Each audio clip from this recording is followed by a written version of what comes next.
Marcus Sullivan stood at the window of his private jet as it descended toward the city he hadn't seen in 15 years. The skyline looked different now, filled with buildings that bore his company's name. Sullivan Industries had grown from a small construction business into a global empire, and Marcus had become one of the wealthiest men in the world. But success had come at a price he was only beginning to understand. The phone in his hand buzzed with another urgent message from his assistant.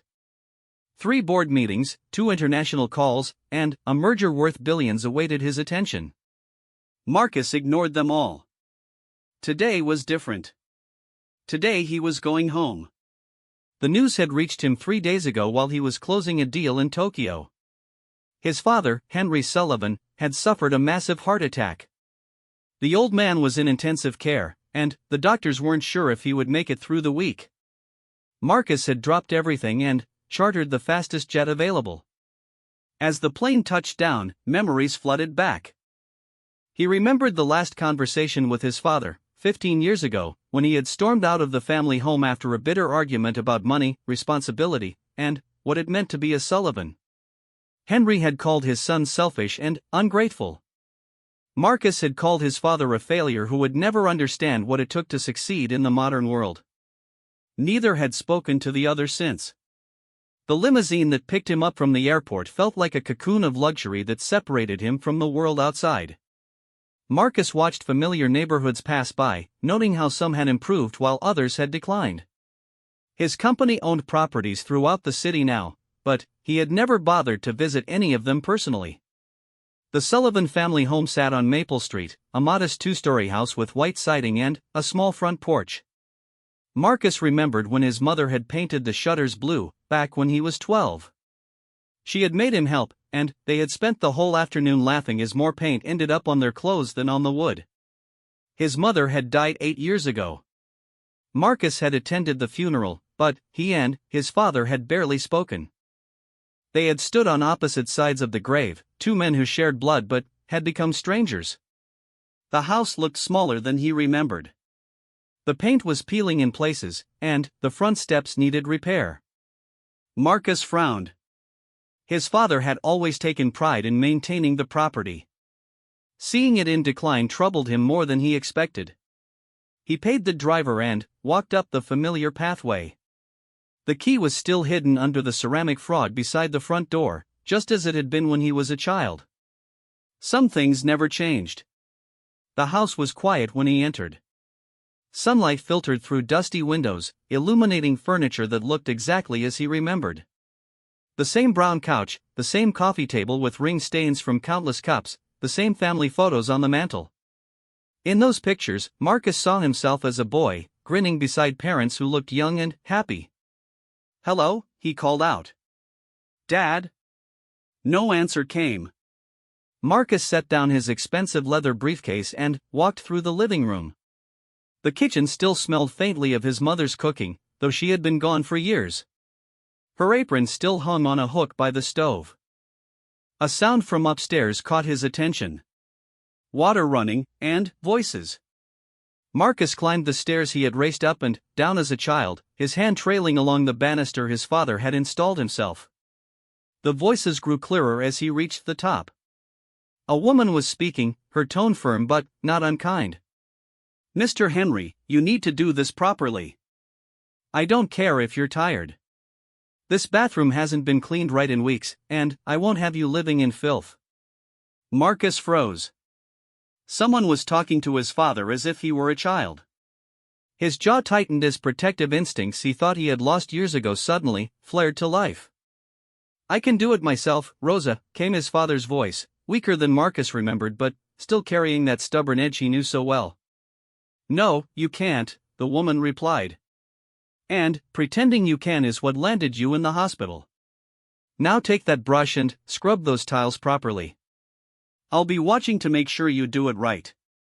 Marcus moved quietly down the hallway toward the bathroom.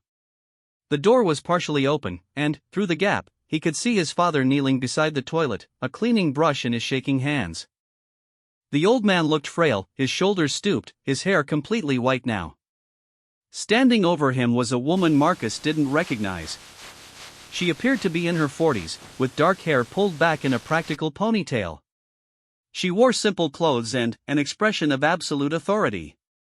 In her hands was a spray bottle, which she pointed at his father like a weapon. "The corners too, Mr. Henry. Don't think you can skip them because I'm not looking." Marcus felt his blood pressure rise. Who was this woman?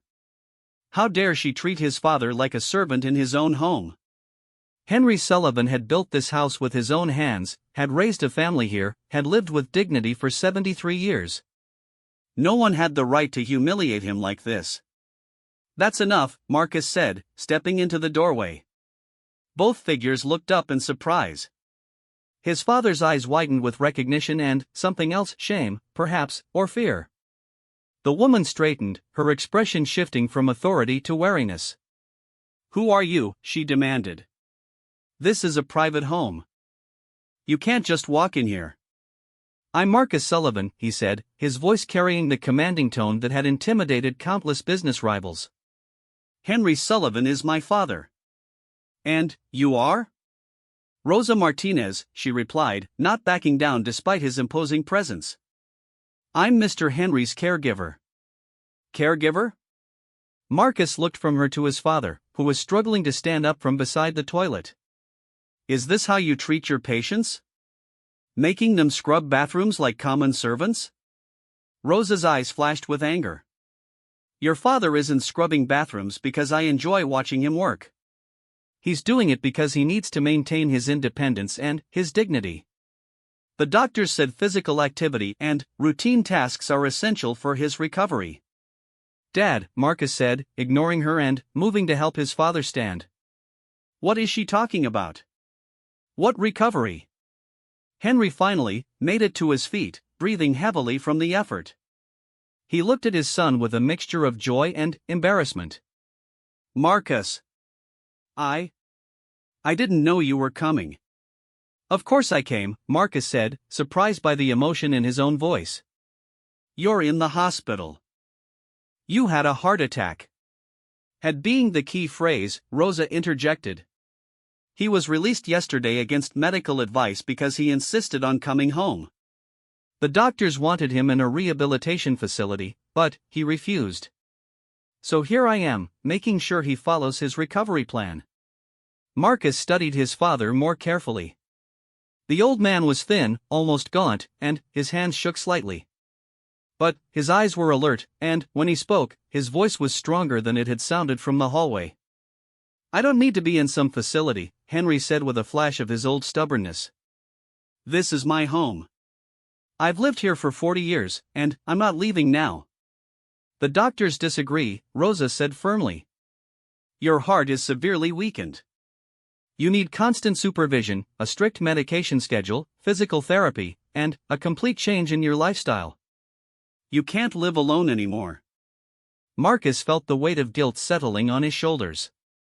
His father couldn't live alone. When had that happened? When had the strong man who had taught him to throw a baseball and change a tire become someone who needed round-the-clock care? "He's not alone," Marcus heard himself say. "I'm here now." Both Rosa and his father stared at him in surprise. Marcus was surprised too. He had businesses to run, deals to close, a life waiting for him in 3 different countries. He couldn't stay in this small house in this small town playing caregiver to a man he hadn't spoken to in 15 years. But, looking at his father's face, seeing the hope that flickered there, Marcus found himself unable to take the words back. "For how long?" Rosa asked skeptically.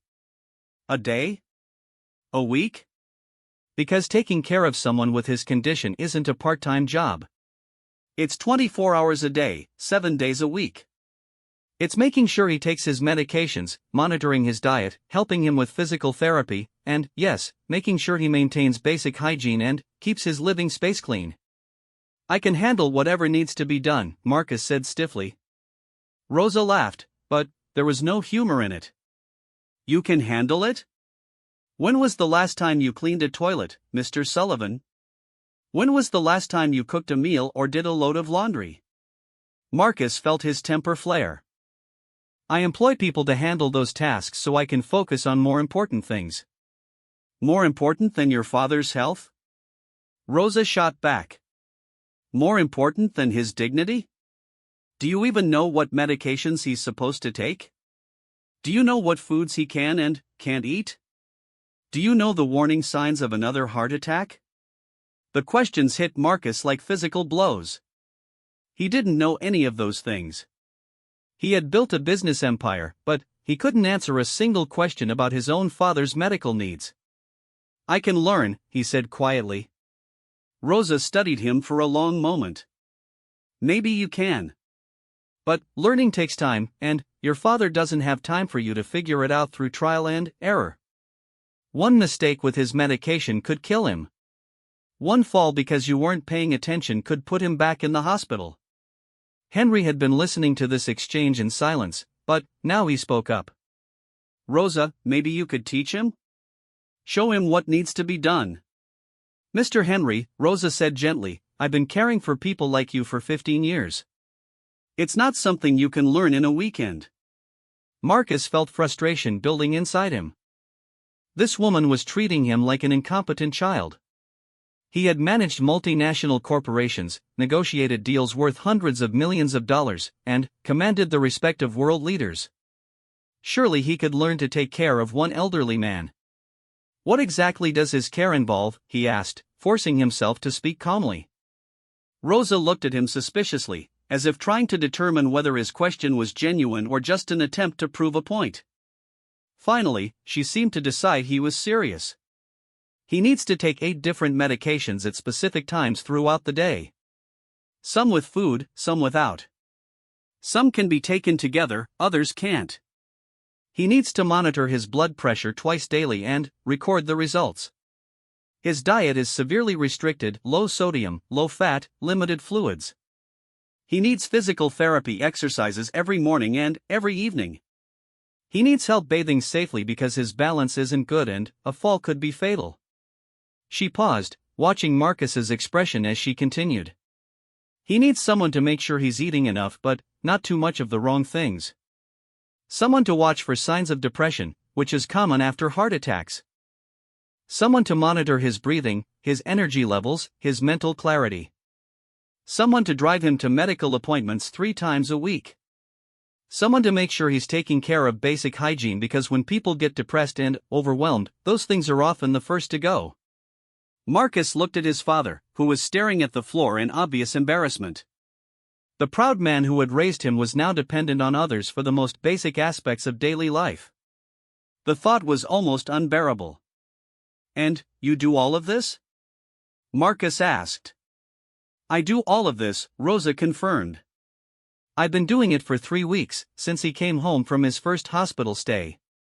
Your father is a stubborn man who doesn't like accepting help, which is why you found him scrubbing the bathroom. If I don't make him do things, he won't do them. If I don't watch him take his pills, he forgets. If I don't prepare his meals, he eats whatever's easy, which is usually exactly what he shouldn't have. Marcus felt overwhelmed. The scope of his father's needs was far beyond anything he had imagined. But, more than that, he felt ashamed. While he had been building his empire, his father had been facing the biggest challenge of his life, and he had been facing it alone. How long has he been sick? Marcus asked quietly. The heart problems started about 2 years ago, Rosa said. But, he didn't tell anyone. He was managing it with medication until 3 weeks ago when he had the major attack. If his neighbor hadn't found him collapsed in the front yard, he would have died. 3 weeks ago. Marcus tried to remember what he had been doing 3 weeks ago. Probably closing some deal, attending some meeting, making some decision that had seemed monumentally important at the time. While his father was fighting for his life. Why didn't anyone call me? Marcus asked. Rosa and his father exchanged a glance. Finally, Henry spoke. I told them not to, he said simply. You have your own life. I didn't want to be a burden. The words hit Marcus harder than any business failure ever had. His father would rather suffer alone than reach out to his only son for help. What did that say about the man Marcus had become? Dad, Marcus said, his voice rough with emotion. You're not a burden. You're my father. Am I? Henry asked, and there was a lifetime of hurt in those two words. When was the last time we talked, Marcus? Really talked, not just exchanging holiday cards or brief phone calls about business? Marcus couldn't answer because they both knew the truth. It had been 15 years since they had really talked. 15 years since Marcus had stormed out of this house, convinced that his father would never understand his ambitions or his need to be more than just another small-town kid working a small-town job. He had gotten everything he wanted. He had built an empire, amassed a fortune, gained the respect and fear of powerful people around the world. But, somewhere along the way, he had lost the most important thing of all. He had lost his family. I'm here now, Marcus said finally. I want to learn. I want to help. Rosa looked skeptical, but she nodded slowly. It won't be easy. And it won't be quick. Caring for someone isn't like running a business. You can't delegate responsibility or hire someone else to handle the difficult parts. I understand, Marcus said, though he wasn't sure he really did. Do you? Rosa challenged. Because taking care of your father means putting his needs ahead of your own convenience.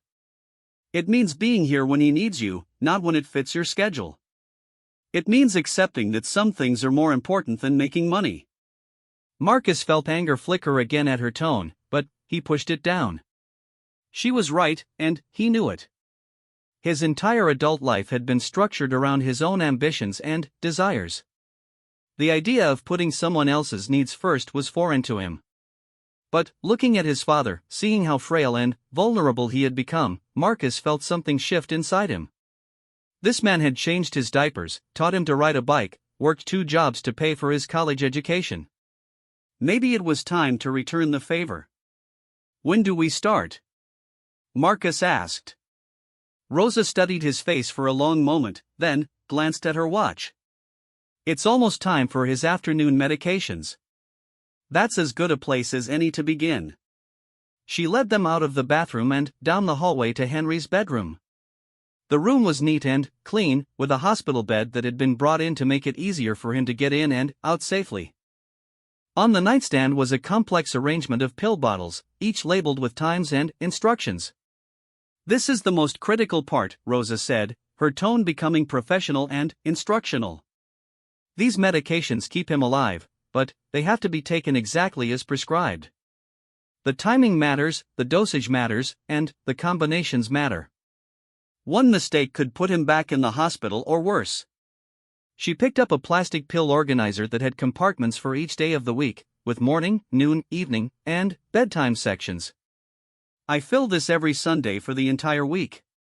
Each compartment has exactly what he needs at that time. Marcus watched as she opened the Tuesday afternoon compartment and shook out 4 different pills. She handed them to his father along with a glass of water that had a measurement mark on the side. He's limited to 60 ounces of fluid per day, Rosa explained as Henry swallowed his medication.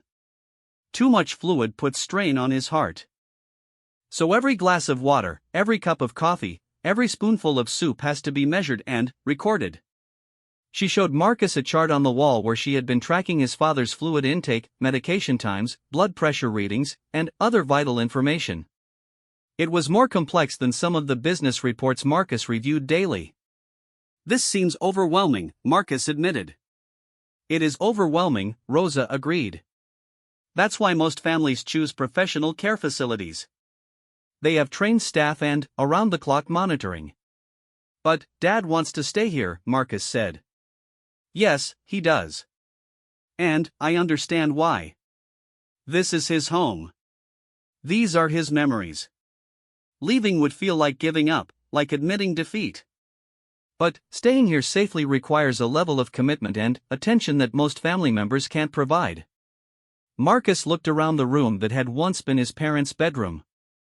He could see touches of his mother everywhere, the quilt she had sewn, the pictures she had chosen, the small decorative items she had collected over the years. No wonder his father didn't want to leave. What would it take? Marcus asked. What would have to happen for him to stay here safely? Rosa considered the question seriously. honestly? It would take someone willing to completely reorganize their life around his needs. Someone who could be here all the time, or at least have reliable backup when they can't be. Someone willing to learn not just the basics of his care, but to become an expert in his condition and his needs. Could you stay? Marcus asked. If I paid you, could you continue caring for him here? Rosa shook her head. I have other patients. I can't live here full time. And, even if I could, your father needs more than just professional care. He needs family. He needs people who love him, not just people who are paid to keep him alive. The implication was clear. Henry needed his son, not just another caregiver. How long would this go on? Marcus asked. I mean, how long would he need this level of care? Rosa's expression softened. Mr. Marcus, your father's heart is badly damaged. With proper care and lifestyle changes, he could live for several more years. But he'll never be independent again. His condition will probably get worse over time, not better. The reality of the situation began to sink in. This wasn't a temporary crisis that could be resolved with money or quick action. This was the new reality of his father's life, and, by extension, his own life if he chose to be part of it. I need to think about this, Marcus said. Of course, Rosa replied. But don't think too long. Your father can't live alone, and I can only stay for a few more days before I have to move on to my next assignment. As if summoned by their conversation about him, Henry appeared in the doorway. He had changed clothes and looked more like himself, though still frail. I don't want to be a burden on anyone, he said quietly. If it's too much, I'll go to that facility the doctors recommended. Marcus looked at his father and saw not the stubborn man he had argued with 15 years ago, but a scared and vulnerable person who was trying to maintain his dignity in an impossible situation. You're not going anywhere, Dad, Marcus heard himself say. We'll figure this out. Rosa raised an eyebrow but said nothing. Henry's face lit up with hope and relief. Marcus just hoped he could keep the promise he had just made. He had no idea how to care for someone else, no experience putting anyone's needs ahead of his own, and no understanding of what he was truly committing to. But, for the first time in 15 years, he was going to try to be a son instead of just a successful businessman. The afternoon stretched ahead of them, full of medications to monitor, meals to prepare, and conversations that were 15 years overdue. Marcus Sullivan, who controlled billions of dollars and thousands of employees, was about to discover that the most challenging job of his life was simply taking care of the man who had raised him. Outside, the sun was beginning to set over the small house on Maple Street, casting long shadows across the rooms where a family was slowly beginning to heal. Rosa watched the two men with professional interest and personal hope. She had seen many families face these challenges, and she knew that success wasn't guaranteed. But, sometimes, just sometimes, crisis brought people together in ways that nothing else could. Time would tell if Marcus Sullivan was serious about his commitment, or if he would run back to his comfortable life when the reality of caregiving became too much to bear. For Henry's sake, she hoped it would be the former. But she had her doubts. The next morning arrived with a harsh reality that Marcus hadn't anticipated. His phone had been buzzing incessantly since 5 a.m. with calls from Tokyo, London, and New York. 3 different time zones demanded his immediate attention, and each crisis seemed more urgent than the last.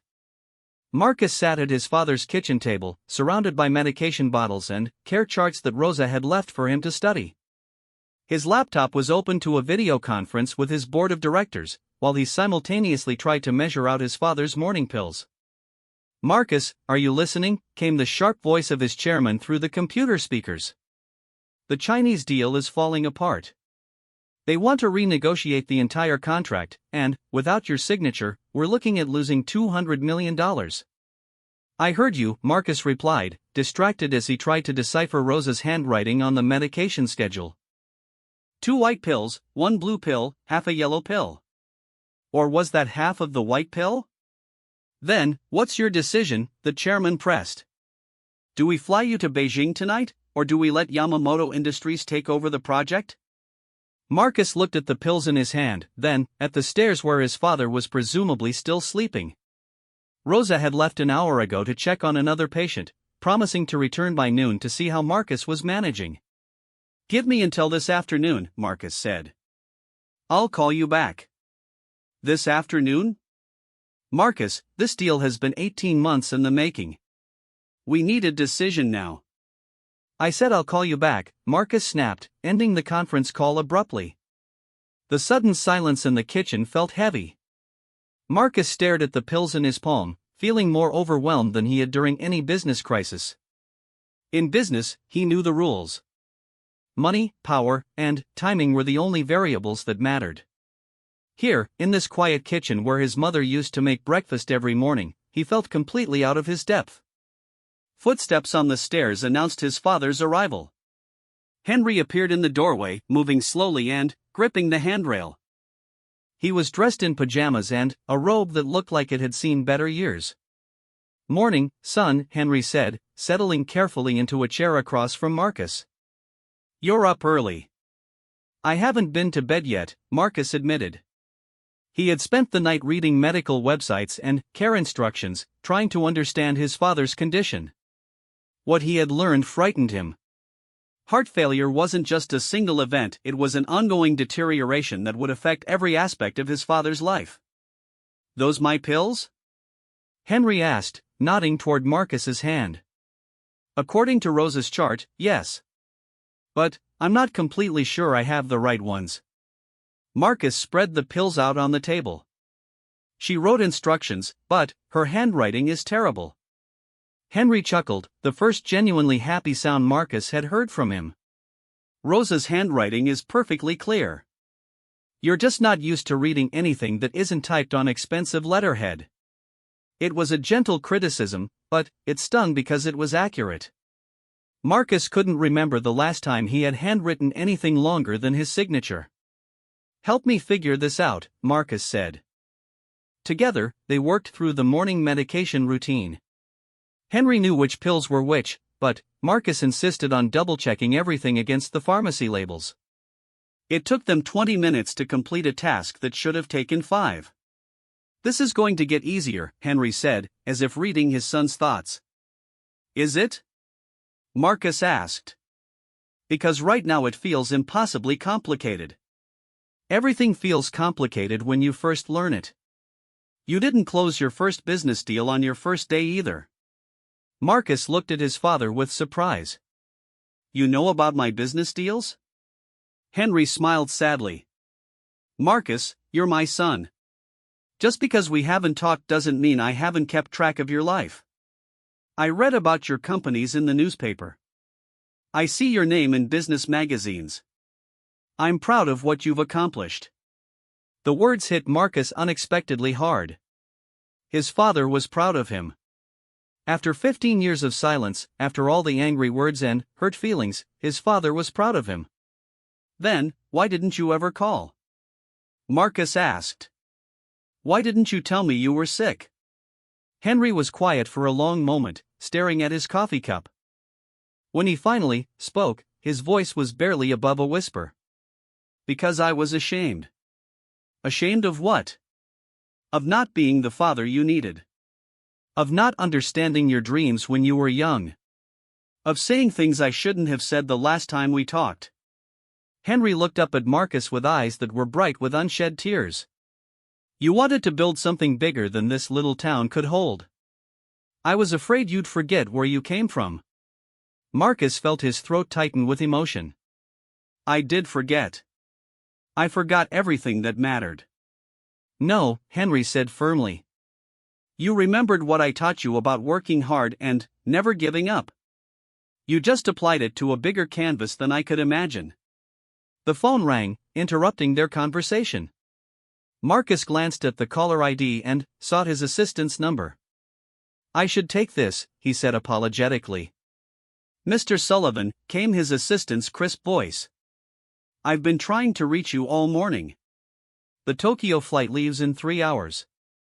Your car will be there in 20 minutes. "What Tokyo flight?" Marcus asked, though he had a sinking feeling he knew exactly what she was talking about. "The emergency meeting with the Chinese investors." Your chairman scheduled it after your call this morning. He said you agreed to be there. Marcus looked at his father, who was pretending not to listen while slowly eating his precisely measured breakfast. The old man looked smaller somehow in the morning light, more fragile than he had seemed the day before. Cancel it, Marcus said. Sir? Cancel the flight. Reschedule the meeting. I'm not going to Tokyo. There was a pause. Sir, with respect, this deal represents nearly a quarter of your annual revenue. The board is expecting, the board can expect whatever they want. I'm not going. Marcus ended the call and turned off his phone. Henry looked at him with surprise. That sounded important. It was.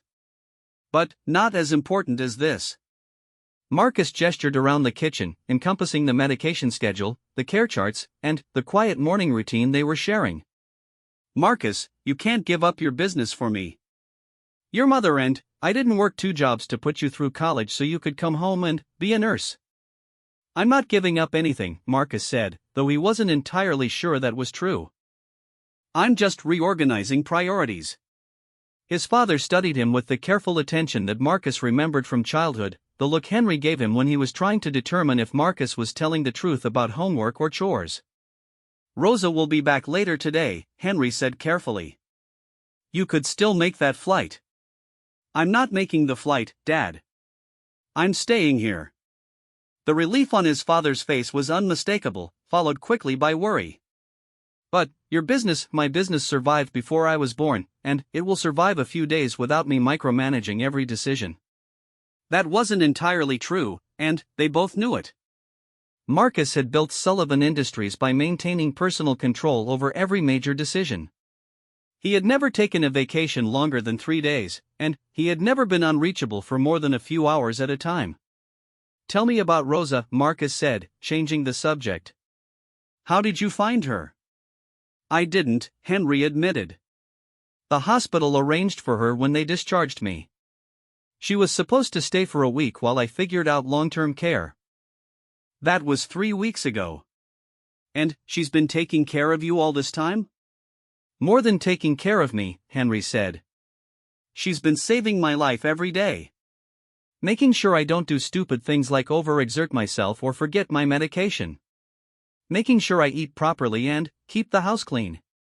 Marcus thought about the scene he had witnessed the day before, his father scrubbing the toilet while Rosa supervised. It had looked like humiliation, but maybe it was actually dignity. Maybe Rosa understood something about care that Marcus was only beginning to grasp. She's very direct, Marcus said diplomatically. Henry laughed. That's one way to put it. Rosa doesn't coddle anyone. She told me on her first day that she wasn't there to be my friend or make me feel good about myself.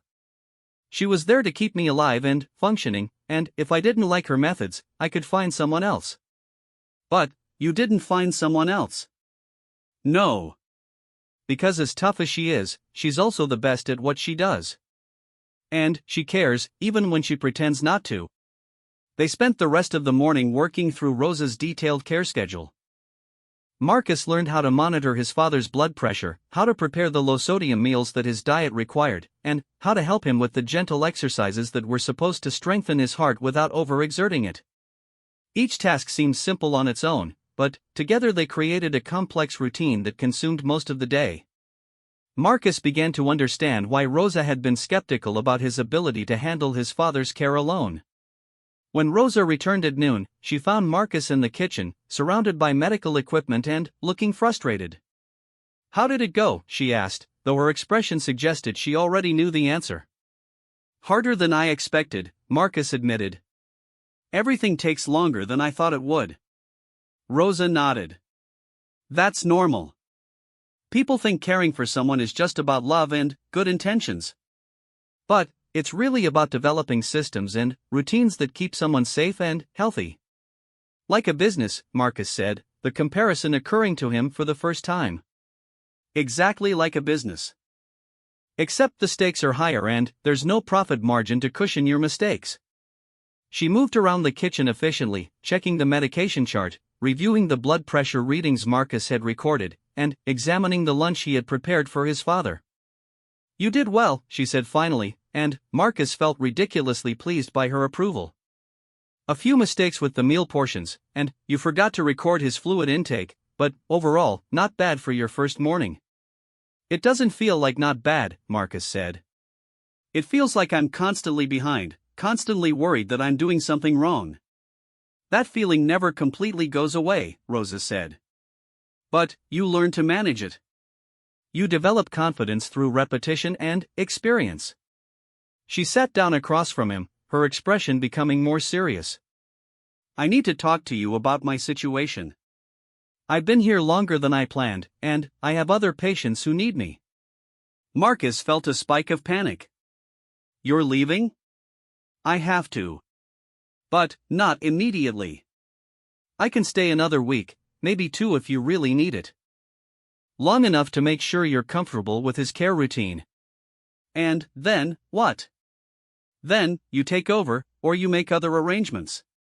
The weight of responsibility settled on Marcus's shoulders like a physical burden. In 2 weeks, he would be solely responsible for keeping his father alive and healthy. The thought terrified him. "What if I mess up?" he asked quietly. Rosa's expression softened. "You will mess up. Everyone does. The key is learning from your mistakes without letting them discourage you." "Easy for you to say. You're a professional." "I'm a professional now," Rosa corrected. "But I started out just like you, scared and confused and making mistakes. The first person I ever cared for was my grandmother, and I almost killed her 3 times in the first month because I didn't know what I was doing." Marcus looked at her with surprise. He had assumed Rosa had always been confident and competent. "What happened?" "I learned.